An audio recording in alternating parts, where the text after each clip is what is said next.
Irmãos e irmãs, graça e paz.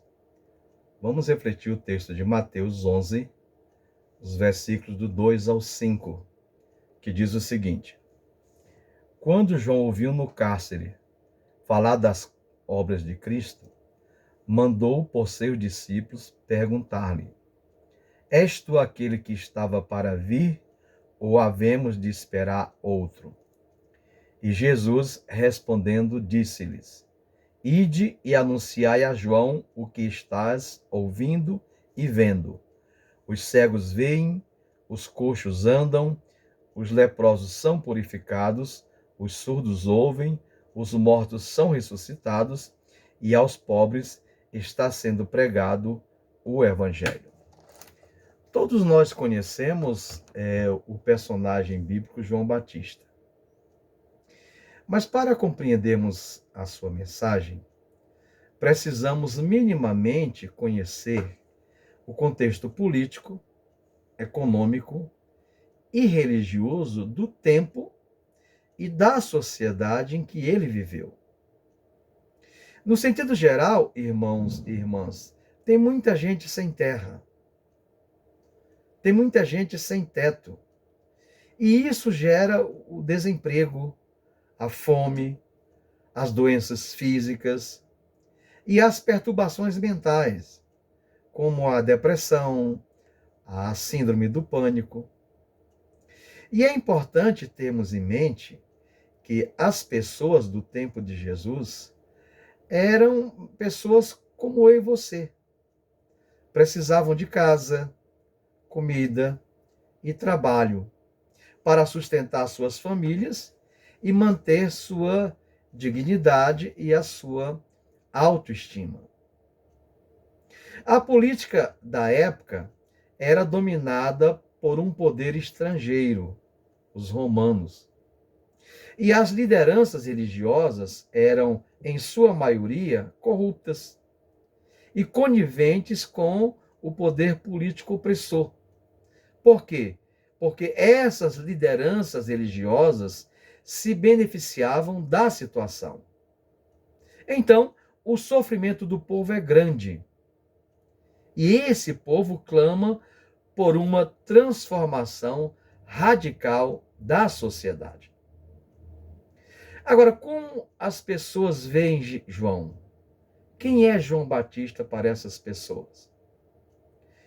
Ora, como João Batista usava pelos de camelo, veste de pelos de camelo e um cinto de couro, para muitas pessoas, João Batista era o profeta Elias que havia voltado.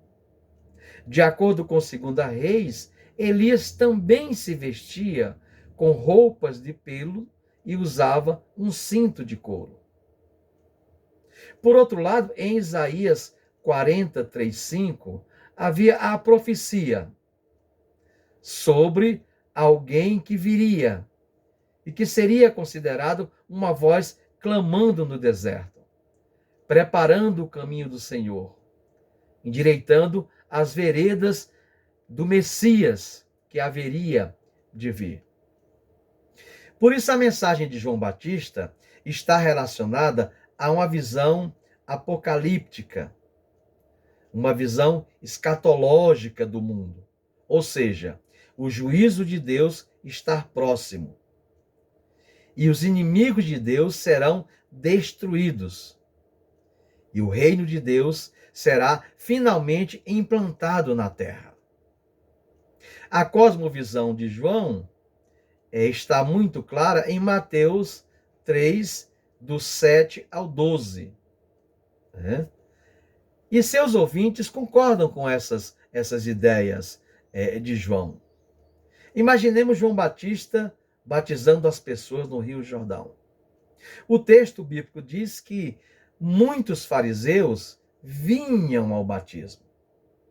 E João, ao olhar para ele, João, ao vê-lo se aproximar, diz o seguinte: raça de víboras, quem vos induziu a fugir da ira futura? Produzis frutos dignos de arrependimento. Já está posto o machado à raiz da das árvores. Toda árvore, pois, que não produz bom fruto, é cortada e lançada no fogo. A sua pá, a pá que Jesus tem na mão, a pá que o Messias tem na mão, limpará completamente a eira. Ele vai recolher o trigo no celeiro, mas queimará a palha em fogo inextinguível. Então é dessa forma que João mostra aos seus ouvintes as mudanças que ocorrerão em um futuro próximo. O texto que nós lemos diz que João foi preso. E por que ele foi preso? Devido a esse discurso. Ele confronta Herodes Antipas e, consequentemente, é preso. E quando ele ouve sobre Jesus, lá do cárcere, ele manda seus discípulos perguntar, né, se Jesus era aquele que estava para vir ou se eles deveriam esperar um outro. Ora, irmãos e irmãs, esse é um questionamento que João Batista manda os discípulos fazerem a Jesus. Você é aquele que a gente estava esperando, ou a gente deve continuar esperando mais alguém? Agora, por quê? Porque João parece desiludido ou decepcionado. Ele está cheio de dúvidas. E provavelmente surpreso com o modo de vida de Jesus. Jesus não havia assumido a posição de grande e temível juízo, como ele, João, esperava. Jesus era paciente, humilde e contava com a simpatia do povo, inclusive de alguns que exerciam o poder na época, político e religioso. João então se pergunta: onde estava o machado à raiz da árvore? Onde estava a pá na mão de Jesus? Onde estava o fogo inextinguível que ele tanto havia pregado? É como se João esperasse alguém forte e Jesus parece fraco.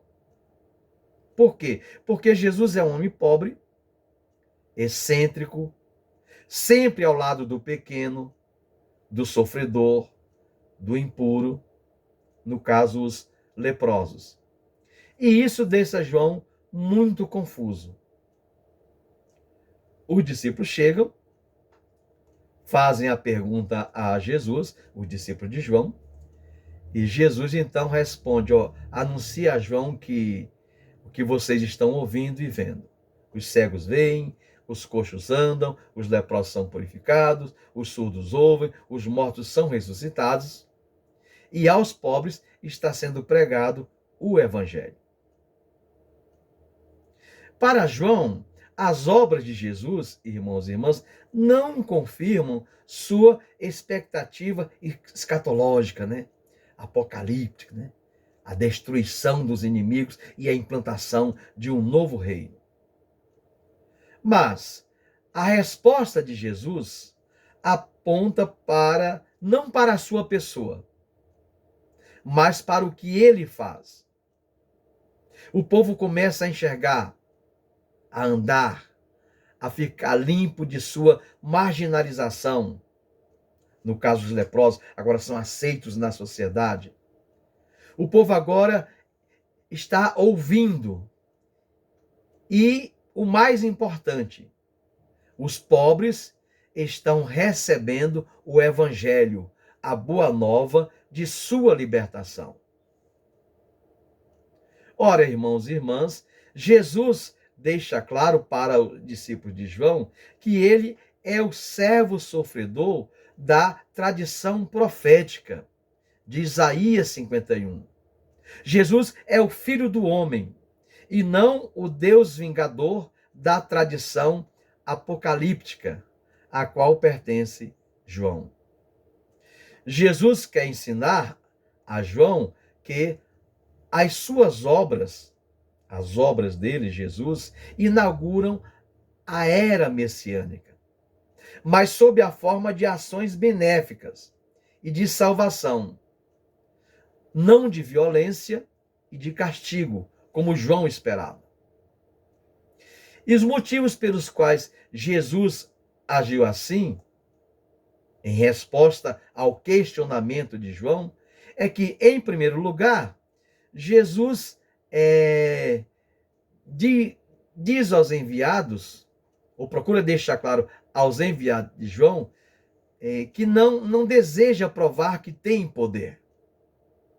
Mas o que ele quer é mostrar a João que ele, Jesus, está cumprindo as profecias messiânicas ao se comportar e ao agir dessa forma.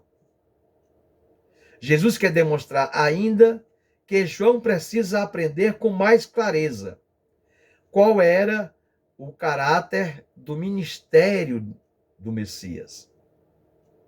E dessa forma, João precisava corrigir certos preconceitos que estavam presentes na sua mensagem.